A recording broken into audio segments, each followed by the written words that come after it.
हमारी बात को सुनो, मैं क्या बोल रहा हूं।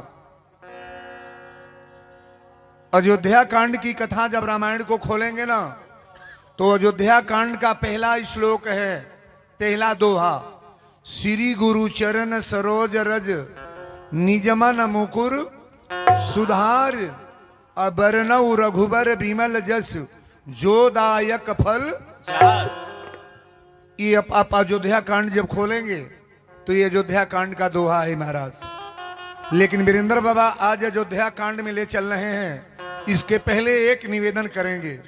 यहाँ जितने मर्द आए हैं, हमारे बाबा चाचा, एक बात बताइएगा।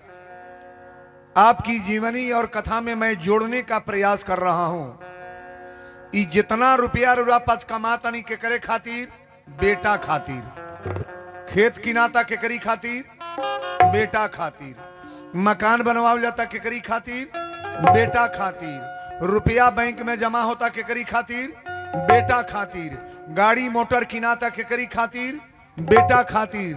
लेकिन एक बात ईमानदारी से बोलिएगा, कुल करने के बाद बेटा अपने पिता को आदर कर रहा है। तन बोले परी करता बाबा, कहता नहीं करता हई। अच्छा तो राउर करता तो सजी करते बड़े। अच्छा ये जवार में एगो लड़का बापे के इज्जत करतो तो सजी इज्जतदारे हो गई। हे पंडित जिगना में एगो लड़का चोर हो जा तो पूरा गांव चोर कहाई कि ना कहाई। अगी एक जने केहू दारू हकड़ के पी है तो पूरा गांव बदनाम हो जाएगा कि पंडितवा दारू पीते हैं। सब नहीं हो जाएगा।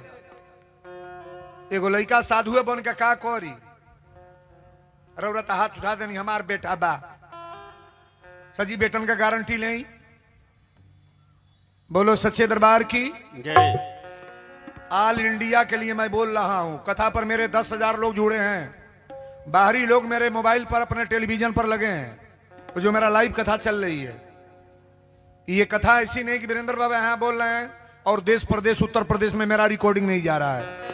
सारे लोग मुझे देख रहे हैं। मेरे घर में भी कथा चल रही है। कल श्रीमती जी बोल रही थी, एक कोई शब्द मैंने गलत बोला था कि आप ऐसा क्यों मन से बोले। हम अपने घर की बात बोल रहा हूं। तो हमारे भी कथा में कमेंट करने वाले लोग हैं। मैं किसी को कल डांटा था, कोई बात लेकर नहीं बोला था, तो कहने लगी कि आपको डांटने का क्षमता कहां रखा गया है, कि आप किसी को डांटेंगे कैसे। सब चूंकि मेरी बेटी है, मेरी बहन है और मेरी माँ है, मेरे परिवार के लोग हैं, तो डांटने का क्षमता तो मेरे पास है। हम तो आपको सरलता से समझाने आए हैं। हमारी बात अगर समझ में आ जाए तो समझिएगा, और नहीं समझ में आएगी तो सारी बात गड़बड़ है महाराज। अच्छा बताइए, लड़का पिता के इज्जत कर रहा है। कोनो लड़का बात एगो दू के ना कहो। यहां जितने लड़के हैं, बच्चे हैं, कौन ऐसा बच्चा है जो अपने पिता का पैर छू करके प्रणाम करता है सुबेरे? थोड़ा हाथ उठाना कोई लड़के। बाबा तन उठवाई ना हथवा, बड़ा है तर कोई नहीं है, तन उठवाई ना। अब बात है मैं कुछ नहीं तो 200 लड़का बैठल बस कह दी उठा दे कोनो। अब भाई देखी भूल भलैया में उठावत तड़ा है। सुबह पैर छूते हो पिताजी का, झूठ बोल रहे हो। सही क्या नाम इनका है? आदित्य मिश्रा।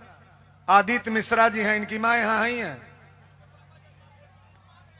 तन तक हमरे ओरिया भाई बाबू और गोड़ लागेला रोज। फेल हो गए है जुनो। हई तक का कहतड़ी, हई तकबा का कहतड़ी। ई धीरेन्द्र शास्त्री के लगा हमारो खिलाव परीक्षा तो लोग झूठ ना हाथ उठाया करो आप। नहीं, वीरेंद्र बाबा उतना बड़े तो नहीं है, लेकिन मैं जानता हूं कि आज समाज में क्या हो रहा है और क्या होनी चाहिए। कोई ऐसा औलाद नहीं है कि जो पिता का कदर करे, माता का कदर करे, और माता पिता का कदर करने वाला लड़का कभी डैमेज नहीं होगा, कभी फेल नहीं होगा। कंपटीशन बीट करेगा। ये वीरेंद्र बोल रहे हैं। अब ये तर सुन ली, जे चाहता कि हमारा लड़का इज्जत करो, तन हो दवैया ले लो। बूढ़ऊ लोग से बतावे जाता नहीं। जे चाहता कि मेरा बेटा मर्यादा से रहे, इज्जत करे, सम्मान करे। जिनका जिनका उम्र 60-65 साल के ऊपर हो गया है, ई मलिकई अपन बेटा के रुआ दे दे, अपन मलिकई छोड़ दे। बुढ़ौती में जे मलिकई ले ले बा, मैं दावा के साथ मन से बोल रहा हूं, उनका इज्जत उनका पुत्र कतई नहीं करेगा। मैं बोल रहा हूं। ताली बजा बढ़िया रे। ई मलिकई दे दा, चाहे चोर बने, चाहे बदमाश बने, चाहे घर बेचे, चाहे बर्बाद करे, तोरा का ले दे। 4 गो बेटे हैं, अगर मलिकई लेंगे ना तो आखिरी में आपको चोरवा कहा जाएगा। पिता लोग जान लेंगे, कान खोल के सुनेंगे। आइयो पार्टी सुन ले, जे चाबी, बूढ़ा लोग सुन ले, जे चाबी है मैं खोसा था। बूढ़ा लोग लेके आये वही अलमारी पेटी की चाबी, पूछ ले के करे लगे बा। 3 गो पतो ही बड़ी, 2 गो पतो ही बड़ी, जे चाबी ले ले बा। अलमारी खोलब, बक्सा खोलब, एको तहरी बक्सा में, पेटी में, अलमारी में न होखे तब पतो ही कतई कही की चोटी बा, बेटी खातिर धरतिया, मझली पतो ही के दे, हमके नहीं देतिया, अलमारी में कुछ बा ही ना। हम निवेदन करेंगे माताओं से, ये ताला चाबी अपने पतो ही के कपारे पर पटक दो। नून भात बनी तो हूँ खैबू, दाल भात बनी खैबू, लेकिन तुम्हारा इज्जत बढ़ जाएगा।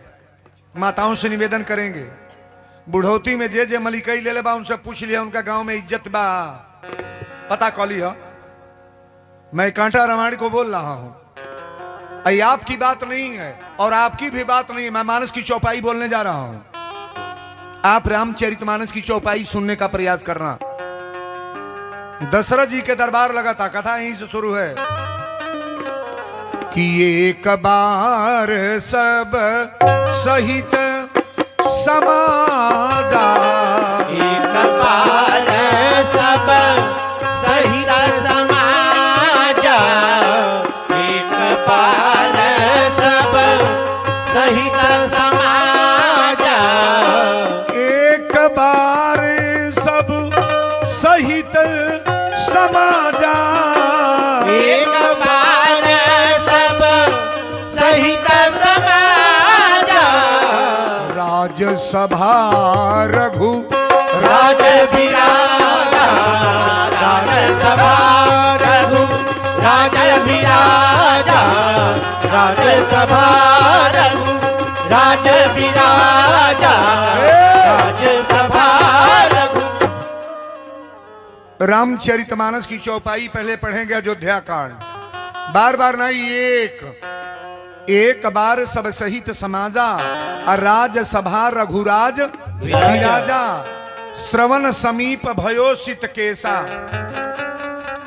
दशरथ जी शीशा में चेहरा पर देखले तो इनका 2 गो बार पाकल लौकल।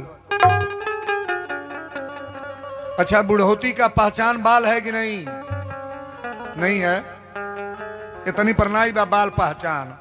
अब तो 90 वर्ष का पुरनिया करिया बार रखल है बा, अब कौन पहचान बा? जैसे जमाना बदल तो वही तरह लोगो बदल गो। था है ने कागज उहे वही कागज पर लड़का पढ़ता है, वही कागज पर छपाई होता, वही कागज पर बियाह के कार्ड बनता, वही कार्डे पर राशन कार्ड बनता, वही कागज पर पोस्ट कार्ड बनता, वही कागज पर एटीएम बनता, और वह कागज पर गवर्नर के मोहर लगता तो क्या कहल जाता? 500 का नोट, 200 का नोट, 100 का नोट, कागज एक है। ध्यान देना, यही पत्थर है जिस पत्थर पर लोग साइकिल चलाते हैं, पत्थर पर लोग थूकते हैं, पत्थर पर बैठ करके पैखाना करते हैं। वही पत्थर है जो जूता चप्पल पहन के लोग चलते हैं, और उसी पत्थर को कारीगर बैठ करके छीनी हथौड़ी लेकर बनाता है ना। और जब मूर्ति बनाएगा, जो मूर्ति आपके वहां बैठाने जा रहे हैं हनुमान जी को, ताली बजाओ बढ़िया है। हम लोग मत्था टेकेंगे कि नहीं? यहाँ कीमत तो उसका बढ़ता है जो कथा सुन करके अपने जीवन में उतारे, कीमत उसका बढ़ता है कि वीरेंद्र के बाबा की बात का अनुसरण करे। महाराज दशरथ जी के 2 गो बार पाकल लौकल बा, मानस की चौपाई में बोल रहा हूं। एक बार सब सहित समाजा, राज सभा रघुराज विराजा, श्रवण समीप भयो सित केसा अब मनहु जरठपन यह उप। ऐसा दशरथ जी विचार करें कि हमार बार उपदेश देता कि राजा तू राजा बने लग ना बरे, अब तार बुढ़ौती आ गई। अच्छा तो बुढ़ौती जेकर जेकर आ गल बा बुझाता कि ना बुझाता। भगवान कहले जब बार पाके लागे तो जान लिया कि पहली घंटी लाग गई। जब बार तार उजर होखे तो जान लिया पहली घंटी लाग गई, मरे वाला पहली घंटी।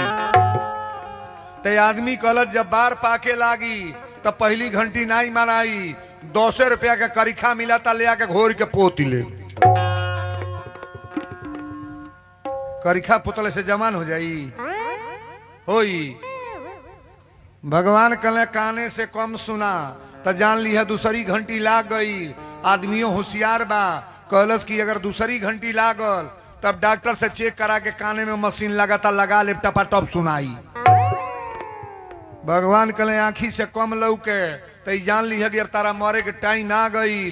कहलस कि डॉक्टर से चेक करा के चश्मा बनवा के टनाटन लगा ले। अच्छा कोई वो चश्मा लगा ल, काने के मशीन लगा ल, कोई बे डाई कर, लेकिन बुढ़ौती मालूम हो जाता है कि नहीं मैं बुजुर्ग हो गया। नहीं हो गया। वीरेंद्र बाबा 20 साल पहले और आज में अंतर है कि नहीं है? नहीं है, नहीं है। हैया जन जलपा बैठल बलो कापत कापत आयल हलो, ए लो सब पूछबू यही तर रहल हलो हैं। अपने समय पर सब लोग बुजुर्ग होंगे और सबको मरना। हम तो निवेदन कर, हे शंकर भगवान घुसू कि न जा तब हमने का मुअल जा। बड़ा तकदीर जे कर तेज बाते है बुढ़ौती देखा था। बड़ा नसीब जिनका तेज है ना, वो अपनी आंख से बुढ़ौती देख रहे हैं। इस कलयुग में बुढ़ौती हम लोग को दिखाई नहीं देगा महाराज ना। बुढ़ौती जिनको मिल गया सब कुछ प्राप्त हो गया, बुढ़ौती मिलने वाला नहीं है सरकार। बुढ़ौती के चक्कर में पड़ो, सुंदर कर्म करो, सुंदर वार्ता करो, सुंदर समाज में रहो, तब बुढ़ौती अपनी नजर से दिखाई देगा। बोलो सच्चे दरबार की जय। दशरथ जी विचार करें कि गुरु के दरबार में चलो। श्रवण समीप भयो सितकेसा अब मनहु जरठ पन यह उपदेशा। ई बार उपदेश देता कि राजा तू राजा बने लायक ना बर। जहिया राम के जन्म नाई भले तो या केकर ले गई गुरु के दरबार में। गुरु गृह गयऊ तुरंत महिपाला अचरण लागी करो विनय विशाला। जहिया पुत्र ना रहले गुरु के लग गई। आज मलिकई देव के तबो गुरु के लग। गुरु वशिष्ठ जी कहली राजन आप कहां बड़ा चिंतित मानी। कहले सरकार चिंता के दुए गो कारण हो। औलाद नहीं बाले वहू के चिंता बा, और जरा बाड़े वहू के चिंता बा। दशरथ जी बता रहे हैं कि दरबार में सच्चे सतगुरु के दुख दर्द मिटाए जाते हैं। दरबार में सच्चे सतगुरु के दुख दर्द मिटाए जाते हैं। दरबार में सच्चे सतगुरु के दुख दर्द मिटाए जाते हैं। दरबार में सच्चे सतगुरु के दुख दर्द मिटाए जाते हैं। दुनिया के सताए लोग यहाँ, दुनिया के सताए लोग यहाँ सीने से लगाए जाते हैं। दुनिया के सताए लोग यहाँ सीने से लगाए जाते हैं। दुनिया के सताए लोग यहाँ सीने से लगाए जाते हैं। दुनिया के सताए लोग यहाँ दरबार में सच्चे सतगुरु के दुख दर्द मिटाए जाते हैं, दुनिया के सताए लोग यहाँ सीने से लगाए। अच्छा एक बात बताइए, गुरु के दरबार में जाने के बाद कल्याण होता है कि नहीं? नहीं होता है। परमात्मा के दरबार में जाओगे तो कल्याण होगा, गुरु के दरबार में जाओगे तो कल्याण होगा, और कथा वाले दरबार में आओगे तो नुकसान होगा। सबसे बड़ा जगह है यह व्यासपीठ का, मतलब कोई हल्का पावर नहीं। जब दशरथ जी के रोवल गुरु वशिष्ठ जी देखली तो कहली राजन आप बड़ी चिंतित मानी, कारण का है? कहले सरकार अब हमारे बुढ़ौती आ गए, ये हमार बार पाकत आयो। वशिष्ठ जी कहले तरुआ कहल का चाहता नहीं? कहले हम यह कहल चाहता नहीं, अपनी अयोध्या के राजगद्दी अपना ज्येष्ठ पुत्र राम के दिहल चाहता नहीं, हमारे राम राजा बन जाए। रौरा से जौन कहली हाँ ई कार करे के चाहिए। अच्छा सबसे कठिन के दिन कौन है? लड़कपन, जवानी की बुढ़ौती। बोला ना, लड़कपन कोनो तरह से कट जाई और जवानी कोनो तरह से कट जाई। है में जौन बूढ़ जवान बात नहीं कड़ेर, नहीं पतो ही रसोई बनी अपने हाथे रोटी बना ली, नहीं पतो ही चाय बनाई अपने हाथे बना के छान ली, नहीं पतो ही लुगा फींची अपने हाथे फींच ली। और जिनके जांगर थकल बा बैठल बड़ी दुआरी पर, बोला तड़िए मझिलो पानी ले आवा, उ सुन के हेने गई। ए बड़को पनिया देबू पियास लागल बा, उ सुन के हेने गई। छोटकी लियोती बा बिना माजल धोल कहती लहुर लर्रे ललपी पानी पानी कैले बाड़ू। तब से मऊ पानी पिए के मन करी मन कहो प्रेम से केहू माहुर दे तो पी ले जाएगी ना? कहो आ गाड़ी फजत कह के रसगुल्ला दे तो खाई केहू? है बूढ़ा लोग के दासा पूछिए कौन होता। पंडित जिगना के पुरनिया जितना हमारा माई बाल लो, बड़ी दशा खराब बा। कौने तरह से बचावल जा, के तरह रहल जा पतोही के साथ। लेकिन एक बात सुन ला पतोहा लो, जितनी बहुएं यहाँ हैं, एगो सास मुअल तब पतोहिया तौलवे में पानी दे, पतकुई में खाए के दे। बुढ़िया मुअल तब पतकुइया तौलवा फेंके जाती रहे। नतिया कल से अम्मा काहे फेंक तड़े? तो तोरिया मर गली फेंकी ना, नतिया कल फेंक न, हमरो मेहरारू आई तो तोके वही में परसवाई। पतोहा लोग सुन ली, जितनी घूघट वाली हैं, आज अपना साथू के साथे जैसे करो तड़ू, कहियो तोहू सास बनही वाला बाड़ू। जहिया तोहरो दशा हुआई ना, बड़ा खराब चली। माहौल बना के रहो, आज हमारी काल तुम्हारी। पारी पारा बाबू अब वीरेंद्र बाबा कथा बोले ला, मजाक नहीं, हकीकत में बोल रहा हूं।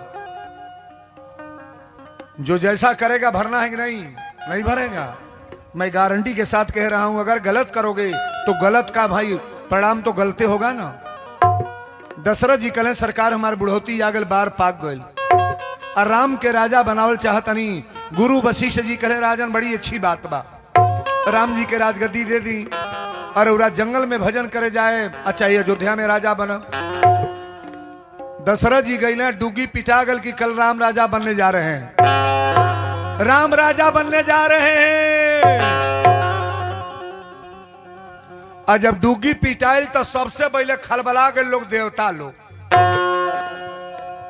लोग खलबला गए। सगरी देवता साउंड कटता है, तन देखबा एकर आवाज बढ़ाव। माइक के सीटी सुनता रह, अपने है माइकोन के सीटी कोनो सुनता रह ना? सुनाता हो के ओकर आवाजवा धीरा करौली, कट तगल सब बंद हो गए। हेकर आवाजवा काहे बंद होता? हेकर एक बढ़ावा। सीताराम तन होकर आवाज कम करे, कहलिए जगशाला के बाबू, जगशाले का आवाज कम कर लो बाबू थोड़ा। ना मानता सर, माइक फेंक दे, कम हो तो कथवे बंद कर दे जा। अरे भाई यज्ञशाला में पूजा करना है तो साउंड से भी हो सकता है कि नहीं, हल्का आवाज करके। हमको 10,000 5,000 लोगों को सुनाना है तो दोनों में अंतर है कि नहीं है? गड़बड़ हो जाएगा ना। चले बाबू रहे ना कम करे वही तर चले दो। हाँ ससुरा से निक नहीं हरवे बा रहे दो, छोड़ दो, मत कम करो, छोड़ दो। हम तो एक बेर कहले, दो बेर कहले, तीसरा बेर कहले, जो जो तर मन कर तर को। बोलो सच्चे दरबार की जय। सारा देवता लोग पहुंचल बने सरस्वती के लोग, ज्ञान के आ बुद्धि के विद्वता के भंडार के हा माता सरस्वती। बच्चों को पढ़ने का ज्ञान कौन देती हैं? ये वीरेंद्र बाबा से कौन बुलवा रही हैं? सरस्वती। अगर सरस्वती की कृपा है बच्चों के ऊपर तो लिया वो आज ही मैं बता दे रहा हूं, वो लड़की या चाहे लड़के नौकरी में कंपटीशन बीट करेंगे महाराज। सरस्वती का पूजा कौन कौन बच्चियां करती हैं इसमें? थोड़ा हाथ उठाना। 1 2 3 4 5 6 8 10 गो लड़की बाड़ी सो। चल सरस्वती का पूजन करना चाहिए। हम लोग मनाते भी हैं सरस्वती पूजा। एक सरस्वती का मूर्ति फोटो लगा लो। पढ़ने वाली छात्राओं से मैं बोल रहा हूं, सरस्वती का फोटो लगा लो और माता जी का निवेदन अगरबत्ती कपूर जला करके, माता जी मेरी बुद्धि बढ़िया बनाओ, सुधार करके मैं बोलूं, समाज में जीने रहने का तरीका मुझे मालूम हो जाए, माता पिता का सेवा करने का आशीर्वाद दे दो माता। और माई का कृपा होगा। सब तो जुबान से होता है। अगर जुबान अच्छी है तो घर में तुम्हारी इज्जत बढ़ जाएगी, अगर जुबान गड़बड़ है तो कितना ही सुंदर होगी, कोई मतलब नहीं। बोलो सच्चे दरबार की जय। सरस्वती पुछली कहाँ आयल बानी जा? देवता लोग कहले कोनो उपाय करी, राम राजा बने जाता है।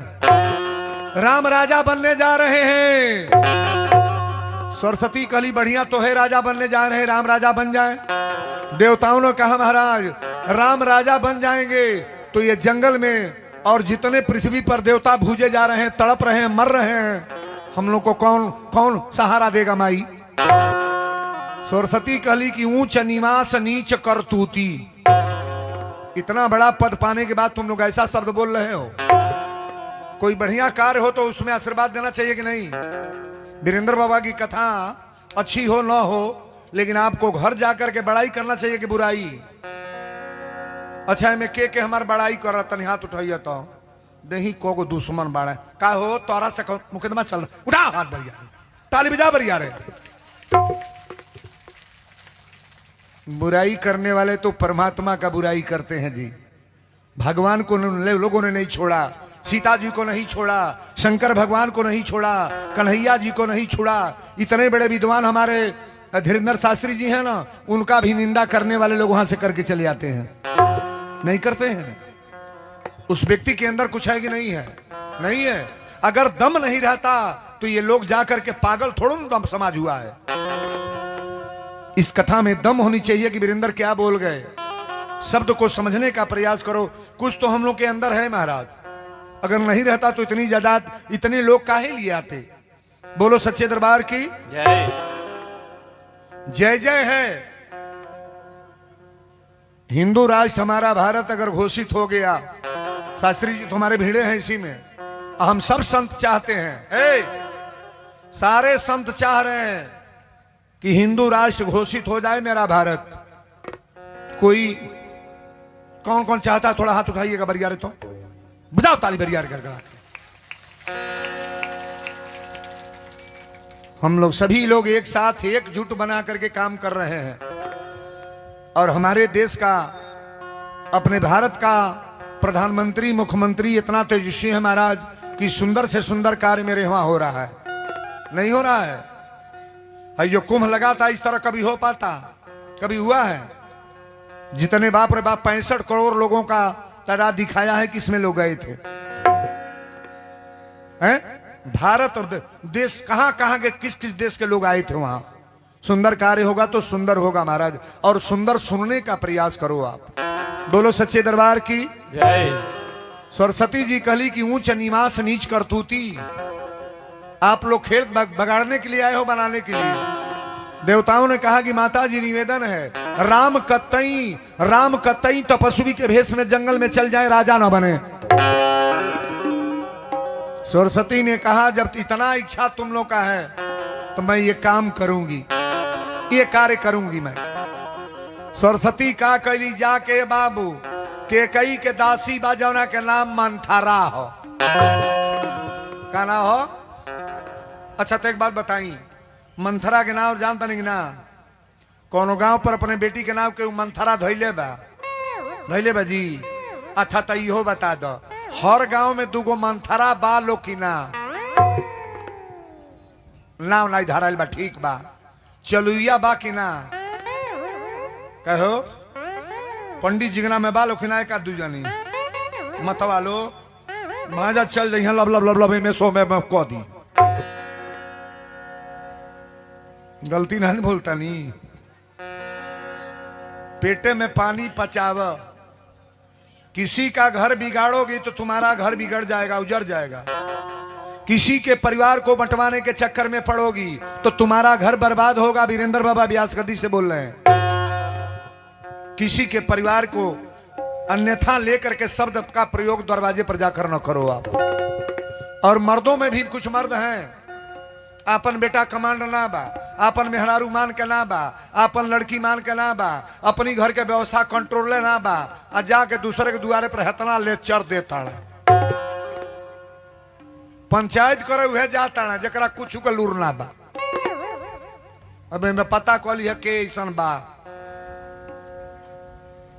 वीरेंद्र बाबा तो खोल के पर्दा में यही तरह दिखा दिले, आईने की तरह से दिखाएंगे। सरस्वती जाके मंथरा के जिहुआ पर बैठ गई।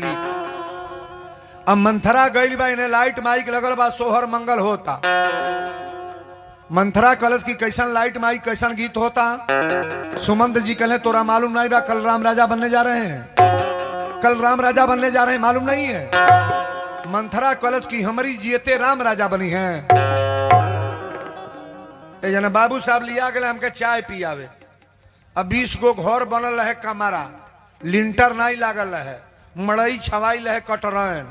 कल बाबू साहब और घरवा कहन बनता, कहले गुरु जी हमार तो नहीं है बनल, गांव में केहू का बने नहीं दिहली। मर्दई है हो, तार घर बने चाहे न बने, केहू को बनता वो ना बने देबो। निमन बात बा। ई मनावे के चाहिए कि आपन बने चाहे ना, दूसरे के मकान बनो। हे दुर्गा माई, हमारा गाड़ी लिया चाहे ना, एकरा लिया जा मारुति बोलोरो, हमरो कहियो ताक लगी तो गाड़ी दे दी।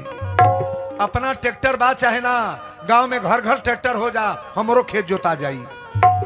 बढ़िया कि नहीं? नहीं है कि राम होगे राजा, ताली उठा के बजाओगे बा।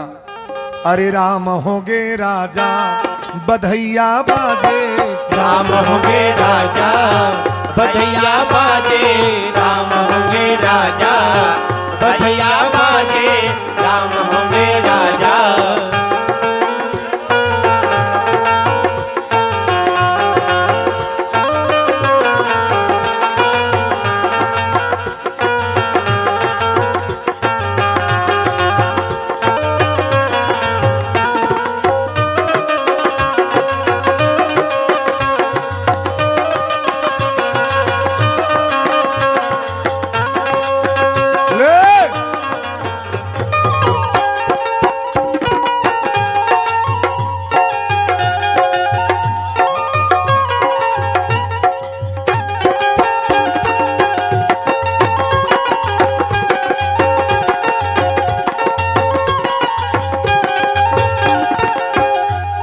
अरे माता कौशल्या आरती उतारे, माता कौशल्या आरती उतारे, माता कौशल्या आरती उतारे। अरे दुआरा पे बाजे 8 बजनो बाजा, राम होगे राजा बधैया बाजे, राम होगे राजा बधैया बाजे, राम होगे राजा बधैया बाजे, राम होगे राजा।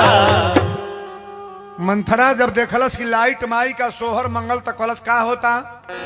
सुमंत जी कहनी तोरा मालूम नहीं बा, राम राजा बनने जा रहे हैं। मंथरा कलश की हमारी जियते राम राजा बनी है। राम राजा सुमंत जी कहे मंथरा होश में बात करो। ये राम राजा बनने जा रहे हैं, कल राजगद्दी पर बैठेंगे और तुम ये बात क्यों बोल रही हो? मंथरा कलश की हमारी जियते राम राजा बनी है। मंथरा रोते गई बा, ऐने के कई सोना चांदी लुटावत अड़ी। 4 गो पुत्र बने, के कई सबसे ज्यादा प्रेम किससे करती हैं? राम से। के कई के पुत्र का नाम भरत और कौशल्या के पुत्र का नाम राम। राम जी माता के कई के गोद में सूते, के कई का दूध पिए, के कई के लगे रहें रातों दिन। जितना जीवन अयोध्या में रहे हैं माता के कई से उतना प्रेम है कि कितना बड़ाई करें हम। के कई सोना चांदी लुटावत अड़ी, कौने खुशी में? राम राजा बनने जा रहे हैं। अब मंथरा रोते गई बा, कलश की महारानी कहाँ होता?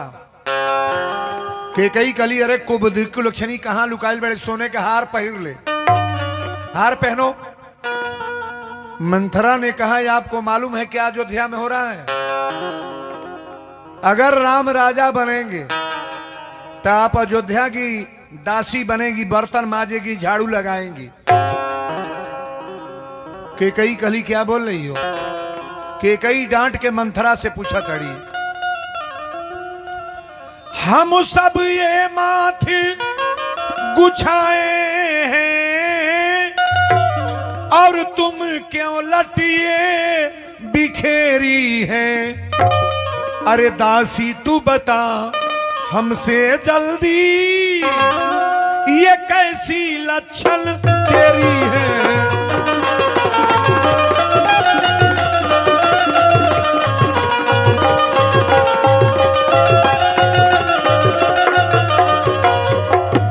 तू किसी से लड़कर आई है, भूखिया अथवा प्यासी है? अरे सौगंध मेरी तू बता दासी, आज काहे इतनी उदासी है?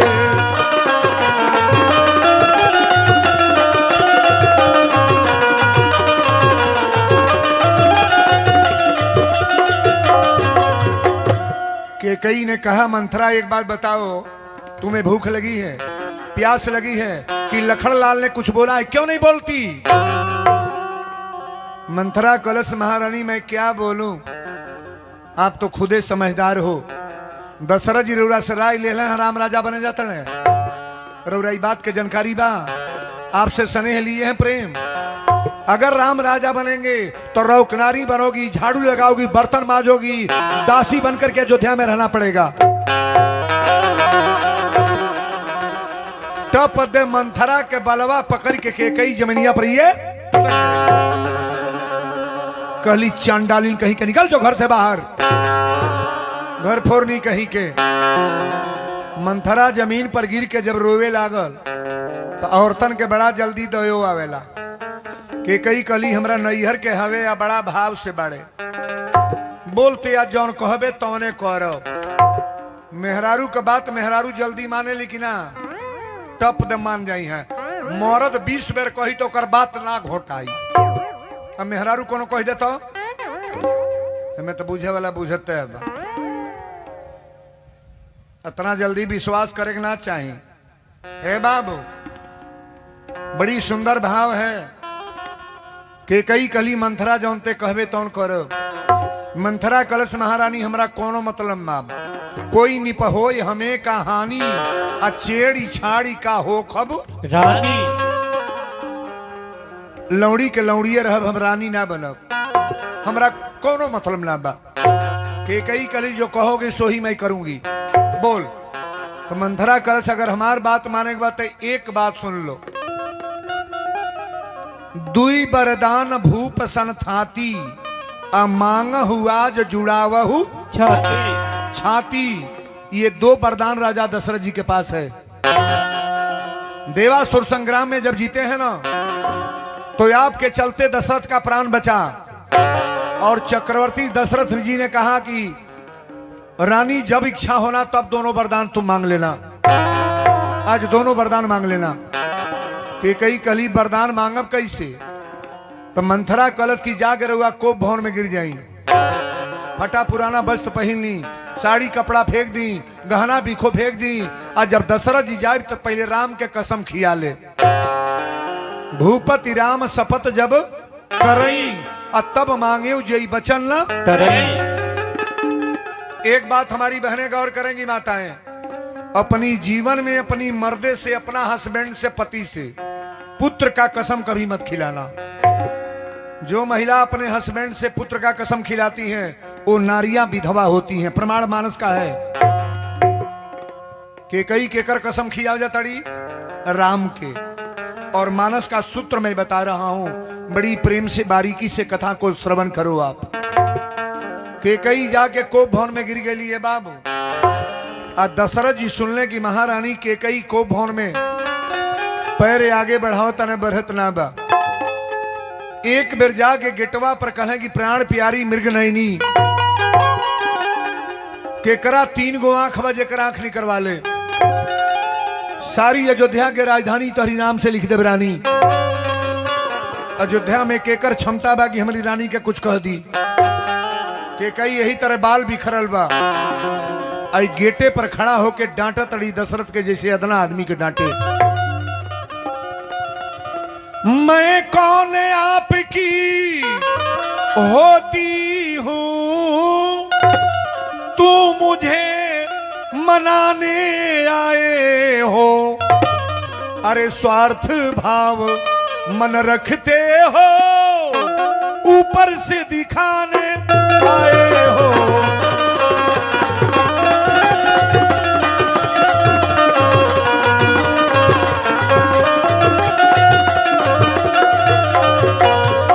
यह कौन किसी का होता है, ये दुनिया लालच करती है।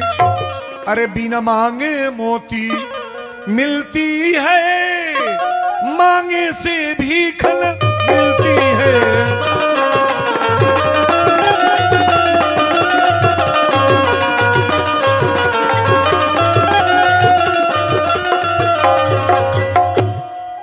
केकई कली महाराज ध्यान से सुनिएगा।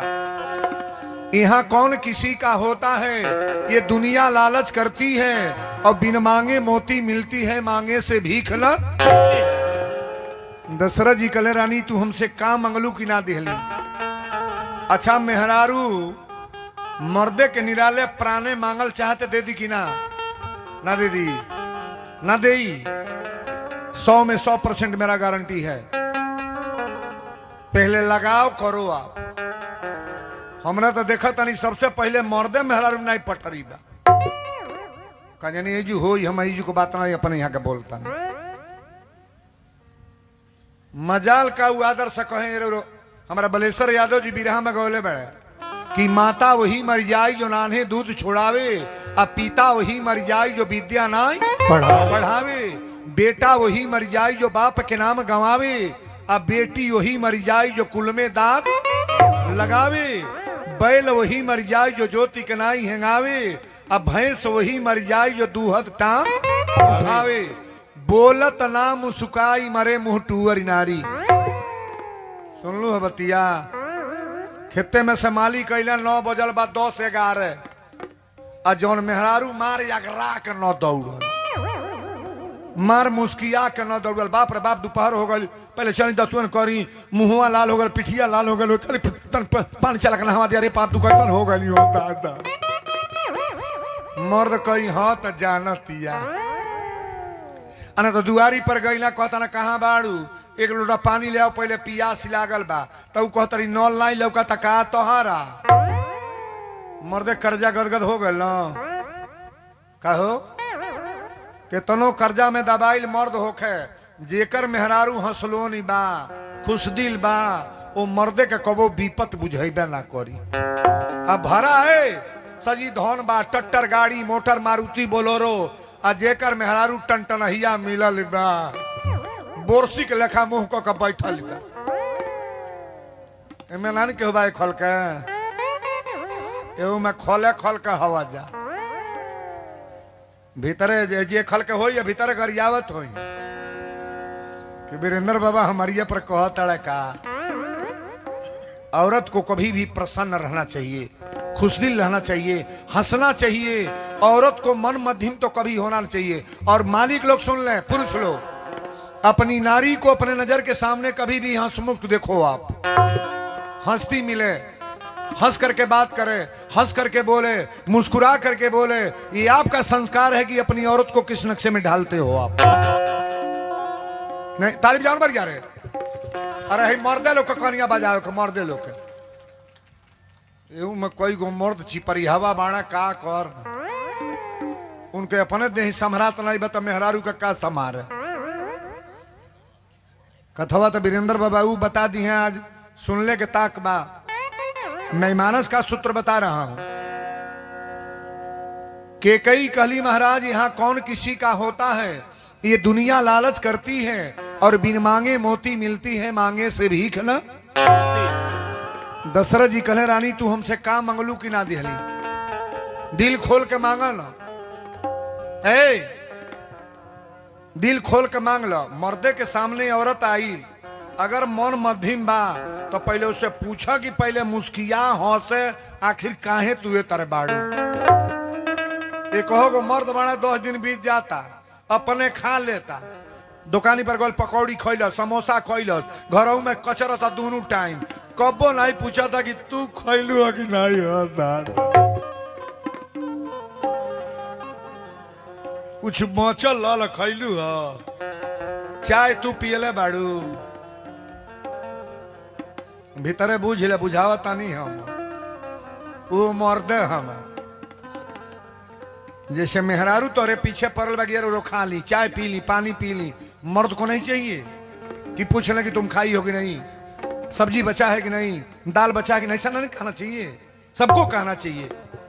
जिस तरह औरत आदर दे रही है पुरुष को भी आदर देना चाहिए, तब ये घर चलेगा महाराज। एक को चलाए घर चलेगा नहीं, एक का नहीं, दोनों को एक पौआ होना चाहिए। पलड़ा खाले ऊंचे नहीं। महिलाओं का पद ऊंचा है कि मर्दों का? नहीं बोलेंगे, महिला का पद ऊंचा है। घर की लक्ष्मी कौन है? महिला है। आप जीवन भर कमाओगे, आपकी कमाई से कोई बरकत होने वाली नहीं है। अगर तरुज्जत से औरत कर दे तो कम कमाई में उस घर को स्वर्ग बना देगी। तालिबिया पर जा रहे।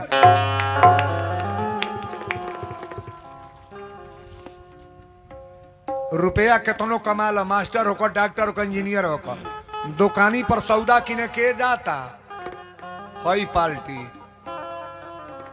अगर उस रुपया का कदर जान जाए कि मेरा हस्बैंड कैसे कमाया होगा, किस तरह रुपया लाएगा, जो महिला रुपया का कदर करना जान जाएगी, आजो लाओ स्टैंप में लिख रहा हूं, उसका घर तुरंत आगे बढ़ेगा महाराज। तालिबिया बरिया रे। बड़ी तपस्या से 10 पैसा मर्द कमाते हैं और हमारी कथा नहीं है, सीधे मैं संस्कार बोल रहा हूं, सीधे संस्कार। कथा में रामचरितमानस में कौन क्या नहीं जानता है, लेकिन ये भी जानने का प्रयास करो कि मुझे क्या करना चाहिए। बोलो सच्चे दरबार की। दशरथ जी कहले तू का मंगलू है कि ना दिहली, के कई कहली रउरा हरदम कहिले कि मांग ल कबो देवे के तैयारी बनाई ले। दशरथ जी कहले आज दिल खोल के मांग लो। के कई कहली महाराज पहले राम का कसम खा ले। भूपति राम शपथ जब करई आ तब मांगे उजई बचन ल कली की पहले अपने पुत्र राम का कसम खा ले आप, मैं वरदान मांगूंगी। दशरथ की आंख में आंसू आ गए। कहे रानी जिस राम को मैं राजगद्दी देने जा रहा हूं, आज उसी राम को कसम खिला रही हो। तुम अर्धांगिनी हो। पत्नी उसी को कहते हैं कि पति को पतन से बचा ले। पत्नी उसी को, देखिए हस्बैंड अगर गड़बड़ हो रहा है ना इधर उधर कहीं, तो अगर पत्नी है तो उस पतन से कतई बचा लेगी, उस अपने कंट्रोल में कर लेगी। ये बौकी बौका लोग बात नहीं बतिया होता नहीं। असनाथी उनका नाक ना था जाई। एक डेग अपने आंखी के कगरी करो ना, सथ में रह, देखा कहां जाता ना, का करता ना, के तरह रहता ना, देखा ठंडा हो जाता ना कि ना। डराए के ना चाहिए ना, हस्बैंड से कभी डरने का प्रयास ना करो आप।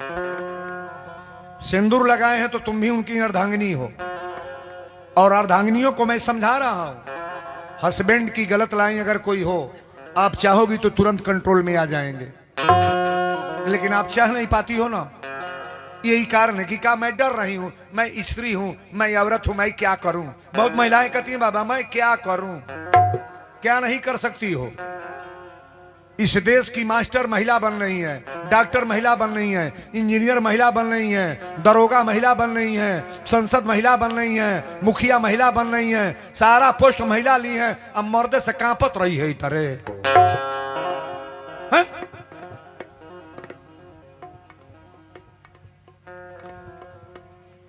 के कई कहली महाराज आपसे निवेदन कर रही हूं। देखिए ये मानस का सूत्र है। दशरथ जी कहले बोला कहली कि पहले राम का कसम खा ले, इसके बाद वरदान मांगूंगी। दशरथ जी कहले रानी हम राम को राजा बनाने जा रहे हैं, ये क्या तरीका है। कि कई ने कहा कि नहीं आप राम का कसम खाइए। भूपति राम शपथ जब करही राम के कसम खा ले हैं, एकरा बाद वरदान मांगा तड़ी। तुलसी बाबा लिखल है कि सुनहु प्राण प्रिय भावत जी का,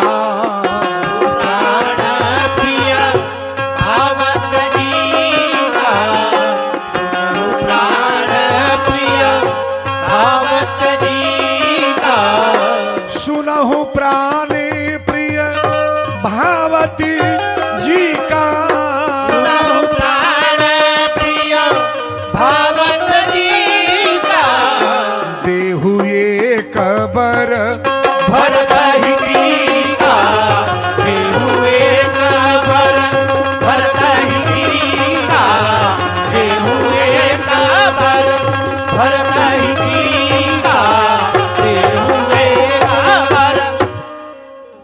जितने विद्वान बैठे हैं थोड़ा शब्द को सुनने का प्रयास करना। पहला वरदान केकई ने मांगा कैसे, सुनहु प्राण प्रिय भावत जी का, आ देहु एक बर भरत ही। भरत को राजगद्दी दे दे महाराज मैं प्रसन्न हूं। दशरथ जी हंसे लगे कल अरे हमारे 4 पुत्र हैं, नहीं राम राजा बनेंगे भरत राजा बनेंगे। इसमें मुझे आश्चर्य का है, प्रसन्नता मेरी है हमारे भरत राजा बनेंगे, बढ़िया है। पहला वरदानवा मंगली तो निवेदन ना हाथ ना जोड़ ली, सुनहु प्राण प्रिय भावत जी का, आ देहु एक बार भरत ही टीका। दशरथ जी खुश हो गए, लेकिन दूसरे वरदान में केकई ने हाथ जोड़ लिया। दूसर बर मांगत कर जोड़ी, कर जोरी। यहां जितने पुरुष हैं थोड़ा गौर करिएगा, मेहरारू अगर कबो हाथ जोड़ के खड़ा ना भइल होखे, आ कबो गोड़ ना लागत होखे, आ एक बेर हे तरह खड़ा हो जा तो ई जान ली है कि या तो जल्दी मुंह के बना तो ढेर दिन। दशरथ जी को मरना है कि जीना है, नहीं बोलोगे कहो हई हाथ जोड़ वाली गोली हो, हई हाथ जोड़ वाली पलटी लौकतिया, मर्दे लोग का छक्का छूट जाता। बड़ी भाव होगा तब ये बात आएगी महाराज। दूसर बर मांगत कर जोरी, अब पूर्वा हुनाथ मनोरथ मोरी। दूसरी चौपाई बोले दशरथ जी कांपे लगले, यही तरजब हथवा जोड़ ली तो। तापस बेस विशेष उदासी, तापस बेस विशेष उदासी, तापस बेस विशेष उदासी। 14 बरस राम वन बासी।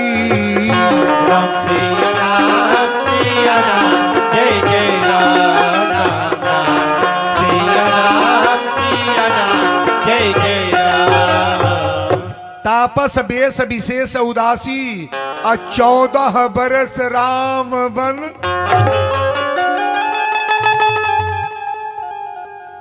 जब राम बनवासी शब्द आयल तो दशरथ जी जमीनिया पर गिर गए, और जमीन पर गिर के कहले रानी तू कहीं के ना छोड़लू।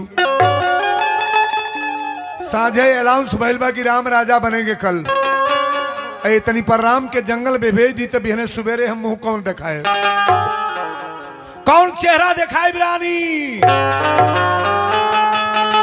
के कई कली। अब बोलिए मत, आप पहले कहे हैं कि रघुकुल रीति सदा चली आई, अब प्राण जाए पर वचन लड़ाई। आपने राम का कसम खाए हैं और कसम खाने के बाद वरदान नहीं देंगे। हमको खरीद कर लाए हैं। भरत आपका पुत्र नहीं है, भरत आपका पुत्र नहीं है। केकई आपकी दासी है कि रानी है। दशरथ जी यही तरह कांपे लगले हैं बाबू। केकई से कहे कि रानी राम के जंगल में मत भेजा रानी, अगर राम तपस्वी के भेष में जाएंगे तो मर जाएंगे हम।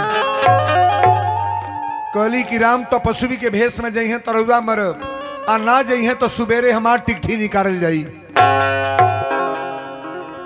इन बच्चों को डांटिएगा, डांटिएगा, इसको डांटो ना। बोलो सच्चे दरबार की जय। दशरथ जी जमीन पर गिर के राम राम कही के रोआ तड़े। केकई कहली राम जंगल में जाएंगे। दशरथ जी कहें कि राम को जंगल में मत। दोहावली में छंद है, लोठानी प्रतिज्ञा ये देश की रानी, अब आज अयोध्या में कांट बोआ जा। अलाख वशिष्ठ समझावे भले, कि राम वियोग में जी है न राजा। कि लाख वशिष्ठ समझावे भले, अब राम वियोग में जी है न राजा। आके कई कहे प्रण छोड़ब ना, भल ही बिहने मोर मांगी धोआ जा।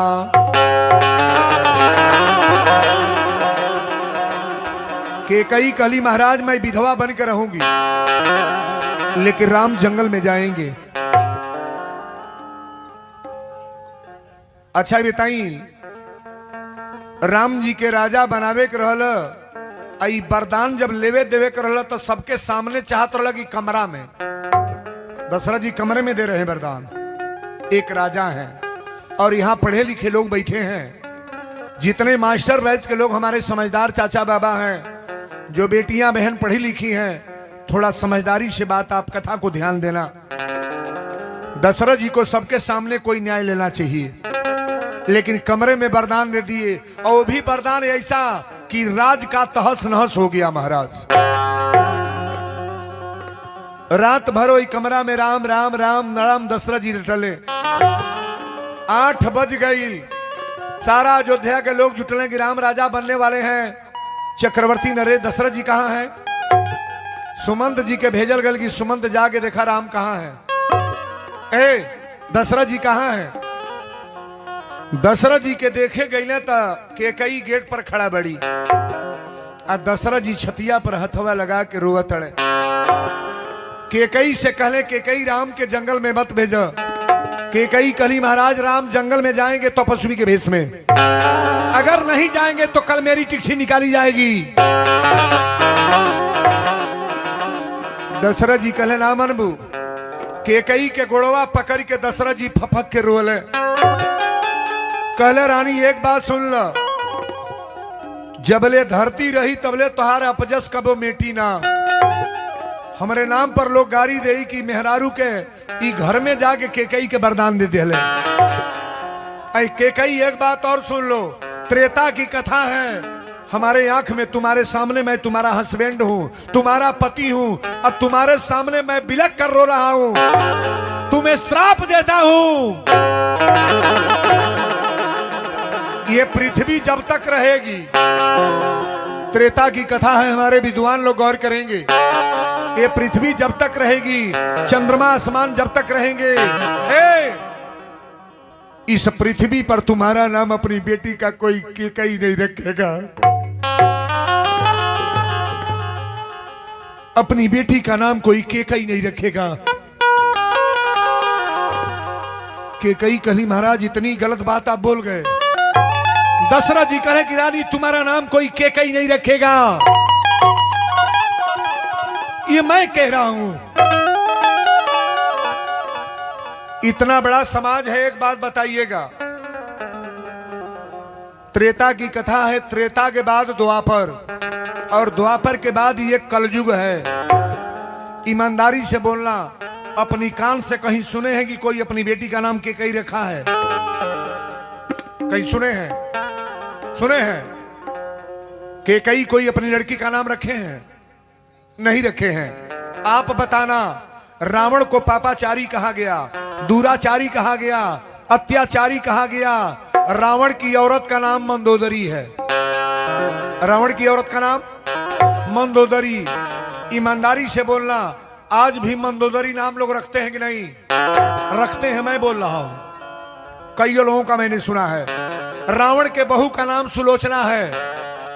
ध्यान से सुनना, दुष्ट पापी रावण के बहू का नाम सुलोचना। मेघनाथ की औरत है सुलोचना। आज भी वर्तमान में सुलोचना नाम है कि नहीं है? आज भी है।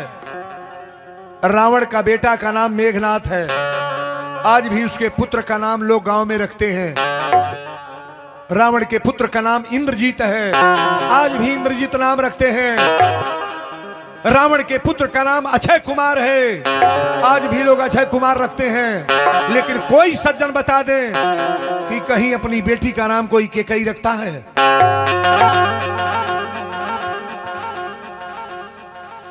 यहां जितने पढ़े लिखे लोग हैं, एक शब्द का उत्तर देंगे प्रश्न का। केकई को निंदनीय मानते हैं कि वंदनीय?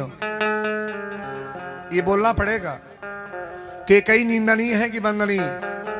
कोई क्वेश्चन आ जाए, छात्राओं से पूछ रहे हैं, अगर कोई सब्जेक्ट में क्वेश्चन आ जाए कि केकई निंदनीय है वंदनीय, क्या कहोगे?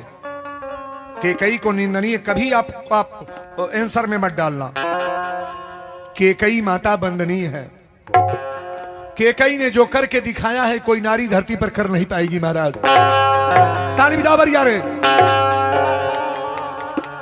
केकई मां ने जो करके दिखाई, इस पृथ्वी पर कोई महतारी कर नहीं सकती है महाराज। आधुनिक समाज के लिए केकई को निंदनीय लोग मानते हैं। कारण क्या? ये वरदान केकई का कोई अपना बस नहीं है। ये वरदान जो केकई ने मांगा है ना, ये केकई की मति नहीं है महाराज। ये तो मति हमारे राम का है। बिना भगवान का एक पत्ता हिलता नहीं है। भगवान अपने स्वतः है। भगवान ने अवतार भी लिए हैं तो अपने मत से। ऐसा ना सोचना कि ना बिना परमात्मा का कोई कार्य सफल हो जाता है। सफल करने के लिए परमात्मा को पहले जान लो कि नारायण की कथा सुन रहे हो, और नारायण की माता का, भरत जैसे पुत्र का, राम जैसे पुत्र का, केकई जैसी मां का, कौशल्या जैसी मां का चरित्र मैं दर्शाने जा रहा हूं। माई तो माई होला ये बाबू। दशरथ जी कहें कि केकई तो हर नाम धरती पर आज से ना रही। कथा में कोई कहेगा तो कहेगा, लेकिन आज से पृथ्वी पर तुम्हारा नाम अपनी लड़की का कोई केकई नहीं रखेगा। ये बात है। दशरथ जी रोवत तड़े तबले सुमंत अइले। सुमंत कहे कि का भाई काहे रो रहे? केकई कली उनसे ना पूछो, हमसे सुना। का जानी कितना भरत से प्रेम बा कि भरत खातिर है राम राम राम राम राम राम। भरत के राजगद्दी मंगले वाली ई जौनापन विचार बा हमारी अंदर बा, लेकिन राम से कितना प्रेम है, राम के लिए रात भर रोए हैं। जाके सुमंत जी कहले प्रभु और माता श्री रो रही है, पिता श्री रो रहे हैं, चल करके देखिए को भवन में। और जब राम जी गए बने तो पहले पिता के प्रणाम किए, पिता को प्रणाम किए। गौर से सुनना। केकई से पूछले माता श्री कहाँ हो गई? केकई कली पुत्र भरत ध्यान। ए राम, भरत तोहरो भाई भरत हवा, तोहरे भाई लक्ष्मण हवा, तोहरे भाई शत्रुघ्न हवा, 4 भाई बड़ा लोगन। आज हमारी इच्छा में यह बात रहल, 2 गो वरदान तोहरी पिता के लग रहल। दोनों वरदान आज मांग ले बानी। राम जी कहले कौन वरदान? केकई कहली कि तोहके 14 बरस तपस्वी के भेष में जंगल में जाएगा बा। अब भरत के राजगद्दी मंगले बनी। राम जी हंसे लगले, कहे माता श्री इतना छोटा बात पर लेके तुरव तड़ू, चिंता भरू। बाबा लिखे हैं कि पुत्रवती जुबती जुग सोई। उहे महतारी बाप धन्य बा जेकर बेटा आज्ञाकारी पुत्र हो। पुत्र अगर आज्ञा के पालन करता उ माई धन्य बा, उ पिता धन्य बा जेकर बेटा अपनी पिता के आज्ञा के पालन करे। महाराज राम जी कहे माता श्री चिंता मत कर, अब हम चलत नहीं।